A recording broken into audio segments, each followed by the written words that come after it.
Fouque, alias le collectionneur, parce que j'ai une activité sur internet où je suis connu par ce nom-là. J'ai 39 ans, ça fait 18 ans que je suis avec ma compagne et j'ai 2 enfants qui ont 8 et 13 ans et voilà, je suis un web entrepreneur.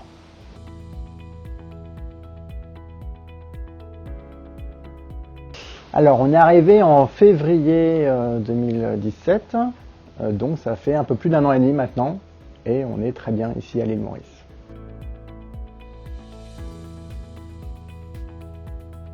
Alors en fait, ça faisait plusieurs années qu'on voulait partir de France, qu'on voulait quitter la France parce que c'est vrai que quand on est entrepreneur en France et qu'on réussit, c'est pas très bien vu quoi. Et puis le climat qui est en France, moi, me plaisait pas trop. Donc je voulais faire découvrir autre chose à mes enfants. Donc c'est vrai que ça faisait plusieurs années qu'on se posait la question de partir et la question se posait d'où partir. Donc on avait réfléchi à la Thaïlande, on avait réfléchi au Costa Rica, on avait réfléchi à des pays comme ça qui nous semblaient sympas. Et puis j'ai eu l'occasion au travers d'un entretien professionnel, d'un séminaire professionnel, de découvrir ce pays, Maurice. Et du coup, j'ai dit à ma chérie, il faut que tu viennes là, il faut que tu vois à quoi ça ressemble, parce qu'il y a vraiment beaucoup de critères qui vont faire que je pense qu'on peut se sentir bien ici à l'île Maurice. Donc sur les critères qui nous ont emballés, il y a la langue. Il n'y a pas de barrière de la langue parce qu'ici, la langue la plus comprise dans le pays, c'est le français. Et donc, pour s'adresser à n'importe qui, tout le monde comprend le français. Ensuite, côté visa, c'était assez facile d'obtenir le visa quand on pouvait comparer avec les autres pays. Très peu de décalage horaire avec la France, qui fait que comme moi je travaille sur le marché français essentiellement, eh bien je peux me préparer mon petit mail le matin à 8h et le temps que je le prépare, je le fais partir à 10h et il arrive en France, il est 8h du matin, donc voilà, c'est plutôt dans le bon sens.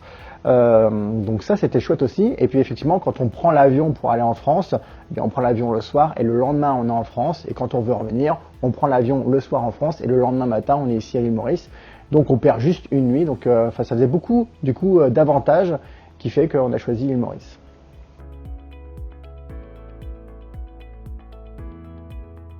Alors la grosse interrogation qu'on a eue, c'était vraiment sur le cercle d'amis qu'on pouvait se constituer. Parce que c'est vrai que c'est la première appréhension, on avait des amis en France, on quitte le pays, on se dit voilà, le lien social, est-ce qu'on va le préserver, comment ça va se passer, voilà. Et donc effectivement, ça a été notre première problématique quand on est arrivé là. On s'est dit bon, très rapidement, il faut qu'on se fasse des amis. Et ça a été relativement simple parce qu'en fait, il y a des sites et des associations qui organisent des rencontres. Donc on a été à 2 rencontres d'expatriés et très vite on a rencontré des gens qui étaient dans la même démarche que nous, qui étaient aussi ouverts parce que justement ils avaient quitté la France et donc du coup c'était pour construire un autre projet. S'ils sont aussi là, c'est aussi souvent dans une démarche entrepreneuriale. Donc c'est vrai que très rapidement on s'est trouvé un cercle d'amis et puis ces amis nous ont fait rencontrer d'autres personnes. Et oui, donc aujourd'hui on a une vingtaine d'amis avec qui on fait régulièrement la fête, qu'on voit régulièrement et donc oui, très rapidement en fait on a réussi à se recréer un cercle social qui fait que on est bien parce que voilà, il y a le boulot effectivement, mais c'est bien aussi pouvoir décompresser le soir et le week-end et du coup voilà, c'était un petit peu l'enjeu, la problématique qu'on pouvait imaginer qui était un petit peu la plus compliquée et qui finalement s'est révélée assez facile.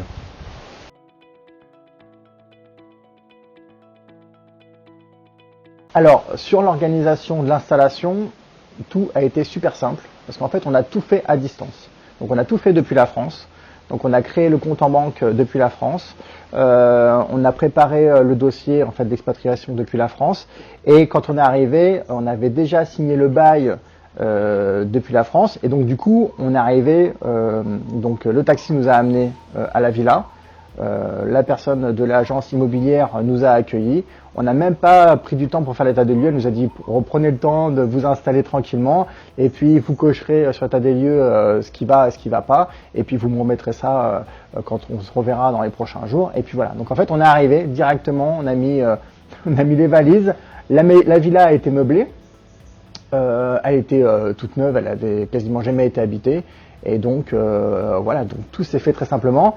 On avait aussi loué une voiture Donc le jour où on est arrivé, on avait aussi une voiture qui était en location, là, qui était disponible. Et donc voilà, c'est après on a pris le temps de voir s'il y avait d'autres maisons qui pouvaient nous intéresser. Mais en fait, là où on était, c'était très bien. Donc on n'a même pas cherché d'autres maisons.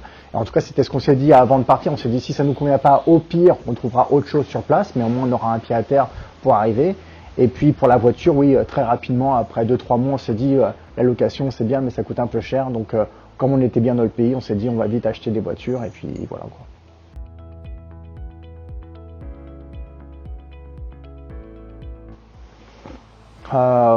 Franchement, ici, à l'île Maurice, au niveau des défis, on est plutôt gâté parce que tout est beaucoup plus simple qu'en France. Donc, les gens sont souriants. Ici, tout est possible. Enfin, sincèrement, non, tout est beaucoup plus simple ici à l'île Maurice parce qu'en fait, on s'imagine pas, mais en France, tout est over-processé, tout est over-imaginé, tout est surcontrôlé. Et donc, c'est toutes ces couches en fait successives qui font que les choses deviennent compliquées au bout d'un moment. Mais ici, les choses sont relativement simples, quoi. Donc, à part peut-être quand on va acheter une voiture et qu'il faut faire les documents, donc il faut passer une journée dans les bureaux à Port-Louis pour la partie administrative. Et encore maintenant qu'on a installé, on peut envoyer un Mauricien le faire à notre place. C'est quelque chose qui se fait assez facilement. Donc, on n'a même plus ces problématiques administratives à gérer. Donc, non, tout c'est assez facile. J'ai un exemple. C'est quand moi j'étais un peu en stress par rapport à la carte bancaire. Je me suis dit si on arrive ici à Maurice, il faut que rapidement on ait une carte bancaire. Et la personne par mail, donc la conseillère bancaire par mail, elle me disait mais vous inquiétez pas, quand vous arriverez, on vous fera ça sur place. Et moi je me suis dit bah oui mais bon, même s'ils font ça sur place, ça prend une semaine, 15 jours pour avoir sa carte bleue. Donc je savais pas comment on allait faire pendant les 15 jours. Et on arrive le jour J à la banque et en fait ça a pris un quart d'heure. Un quart d'heure après, on repartait avec notre carte bleue, il y avait écrit notre nom dessus. On avait nous-mêmes choisi le code de carte bleue. Enfin, c'était un truc où on a vraiment halluciné parce qu'en France, on fait ça, il faut 10-15 jours avant d'obtenir sa carte bleue, quoi. Donc non, franchement, tout est extrêmement simple ici à l'île Maurice. On avait aussi un petit peu d'appréhension par rapport aux inscriptions des enfants parce qu'il y avait des expatriés qu'on connaissait sur place qui nous disaient il n'y a pas beaucoup de places de disponibles. Et en fait, on les a contactés, ils nous ont envoyé un dossier, on a rempli le dossier et les enfants sont rentrés immédiatement à l'école alors que c'était en cours d'année et que ça ne posait aucun problème.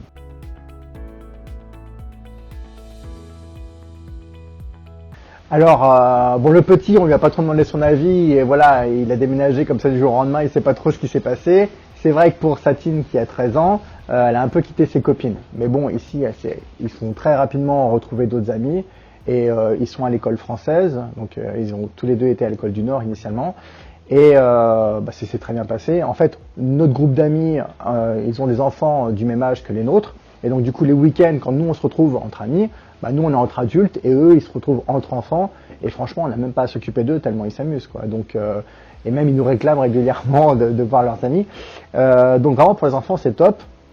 Le niveau de l'école ici est quand même plus élevé qu'en France, il faut le dire. Et puis comme Satine, elle a 13 ans, elle est maintenant en 3e, c'est vrai qu'elle, on lui a laissé le choix, on lui a dit voilà, tu prends tes décisions. Donc elle a préféré rester à l'école française.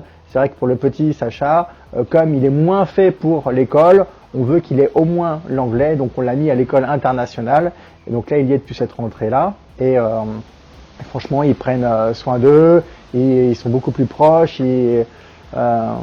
Moi, ce que j'aimais pas dans le système scolaire français, c'est qu'on nivelle un peu par le bas, dans le sens où il faut que tout le monde soit équitable, c'est l'égalité absolue, mais en fait, il n'y a pas d'égalité absolue, quoi. Il faut juste prendre les enfants par rapport aux forces qu'ils ont et puis les emmener le plus loin possible par rapport en faisant travailler leurs forces. Donc il n'y a pas de ce niveau, il faut que dans toutes les matières tu sois aussi bon, quoi, parce que du coup on nivelle les gens et c'est dommage, quoi.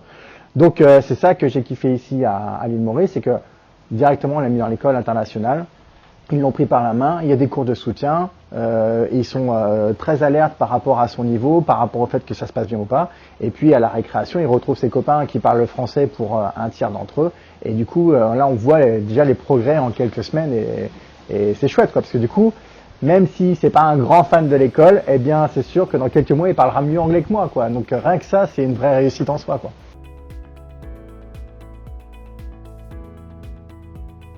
Moi je suis un entrepreneur.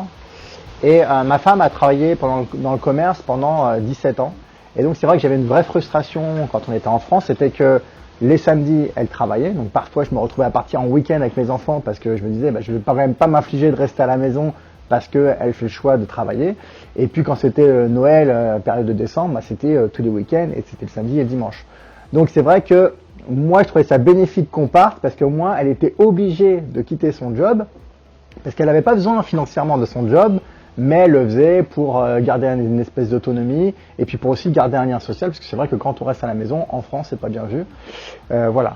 Donc ici, du coup, ça l'a extirpé de ça, mais c'est vrai qu'il y avait un nouveau challenge du coup à relever qui était d'occuper les journées quoi. Donc c'est vrai qu'au début, les journées sont occupées à emmener les enfants à l'école parce qu'on se dit on n'a pas forcément une place dans le bus qui passe prendre les enfants voilà dans les maisons. Donc au début, elle avait ça. Mais bon, très rapidement, on s'est dit non, c'est quand même pas. Enfin, elle s'est dit que c'était quand même pas terrible de faire les bouchons le matin pour amener les enfants à l'école. Donc très rapidement, ils ont pris le bus. Et puis en fait, tous nos amis en fait ont soit un conjoint ou une conjointe qui ne travaille pas. Parce qu'en fait ici c'est assez compliqué pour le conjoint de travailler parce qu'en fait il faut à chaque fois un permis de travail pour chaque personne, donc ça complique un peu les choses. Et très rapidement, elles vont au yoga sur la plage, elles se font des drink and chat, donc elles boivent un coup et puis elles discutent le matin, elles vont prendre des cours d'anglais entre elles et en fait il y a plein d'activités quoi. Et c'est vrai que du coup à un moment donné, elle s'est dit peut-être qu'il lui manquait un projet pour se sentir réalisée. Et puis au final, je crois qu'elle a fait le deuil de ça. Et elle s'est dit, mais pourquoi en fait se créer un problème qui n'existe pas? On est juste bien, on profite juste de la vie. Et voilà, je vois mes enfants grandir. J'ai tout le temps que je veux. Elle a sa voiture, elle peut faire ce qu'elle veut. On a une vie qui est franchement confortable. Les gens ici sont souriants. Et et puis elle voit ses amis quand elle veut. Donc voilà. Et puis nous aussi, entre nous, on trouve aussi beaucoup plus de temps pour profiter de la vie ensemble. Voilà. Et puis aussi, on a ce qui rythme aussi nos semaines, c'est que on a un coach de sport qui vient chez nous le lundi matin, le mercredi matin et le vendredi matin. Ce qui fait que ça rythme la semaine. Et puis après, il y a les week-ends où on est avec nos amis, quoi. Donc si c'était une problématique au début, maintenant c'est complètement effacé et c'est plus le sujet, quoi.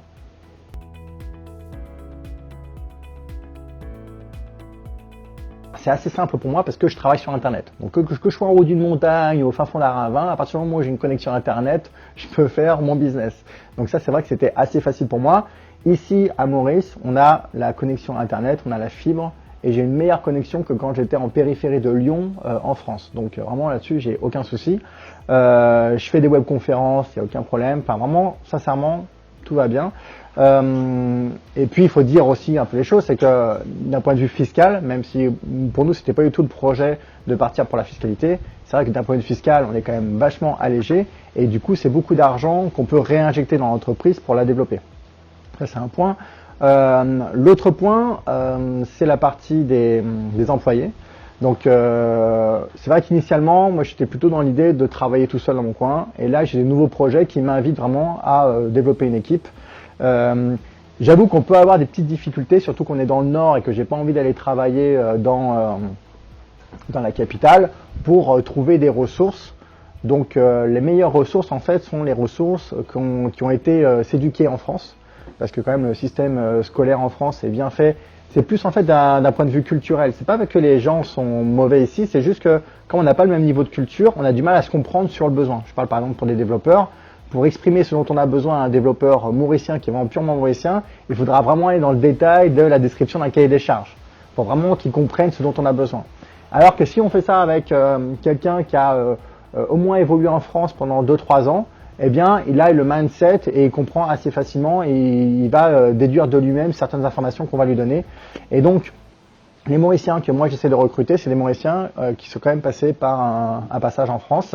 Voilà. Et donc effectivement c'est un petit peu une ressource rare, mais voilà, il faut aussi tomber sur les bons cabinets de recrutement qui peuvent nous permettre de trouver les bonnes recrues. Et pour le moment, pour la partie développement dont j'ai besoin, on a trouvé les bonnes recrues. Donc c'est rare, mais ça existe.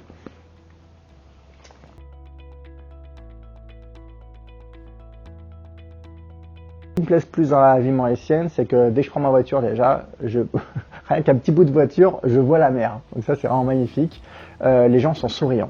Et ça, c'est vraiment au quotidien. C'est pas juste parce qu'on est des touristes, voilà. Vraiment, les gens sont souriants. Tout est possible. Si le matin, je me réveille avec l'envie le soir même d'inviter 30 personnes chez moi et leur faire tous manger des langoustes, je peux le faire. Parce que ça, en France, on peut pas le faire, mais ici, à Maurice, on peut le faire. Voilà, c'est ce côté en fait où tout est accessible, où tout est possible. Et vraiment, ça c'est plaisant. Il y a un truc aussi, c'est que ici, voilà, le temps ne passe pas de la même façon. Donc, le soleil se lève plus tôt, il se couche aussi plus tôt.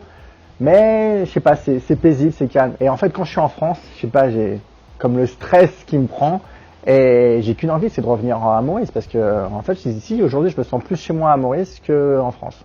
En France, je sais pas, ou alors peut-être j'ai fait un mauvais ancrage en France, mais là, j'y étais encore le week-end dernier, j'avais qu'une envie, c'était de rentrer chez moi à Maurice, quoi.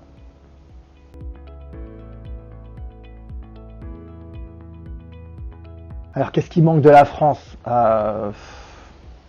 J'avoue, il manque du bon fromage. Mais, et encore, je sais que le lactose, c'est pas bien pour la santé. Donc, du coup, je me dis, ça a mal pour un bien. Donc, non, franchement, y a rien qui manque de la France. Enfin, en tout cas, moi, personnellement, il n'y a rien. Après, je sais que je connais d'autres amis qui sont expatriés, qui, eux, projettent de revenir à terme et qui sont venus là pour faire accélérer leur boîte, pas pour des raisons fiscales. Mais nous, c'était un vrai projet d'expatriation, c'était un vrai projet à part entière. Et moi, je regrette absolument rien de la France. Ici, tout est là. On dit qu'on est sur une petite île, mais quand on était en France, quand on était dans la région de Lyon, on allait rarement au-delà de 100 km autour de Lyon. Et quand on est ici à Maurice, c'est pareil. Voilà, des fois, on veut se faire un week-end dans un resort, eh bien, on va dans le sud. Voilà, on a l'impression de faire notre déplacement, on se coupe du monde, on est dans une ambiance hôtel 4 étoiles ou 5 étoiles face à la mer, et on profite, et puis voilà, et puis après on remonte week-end, et on a passé 3-4 jours extraordinaires, quoi. On veut se faire une pause de spa, ici on a des vrais spas avec des vrais massages, et on est dans un endroit idyllique. En France, voilà, on va rentrer dans une cabine, tout va être fermé, on essaie de reconstruire en fait un espèce de paradis, mais le paradis il est ici, quoi. On voit autour de nous, on a des palmiers toute la journée. On peut passer à côté d'un bananier ou récupérer une banane pour la manger le soir. Enfin, voilà, la vie est belle.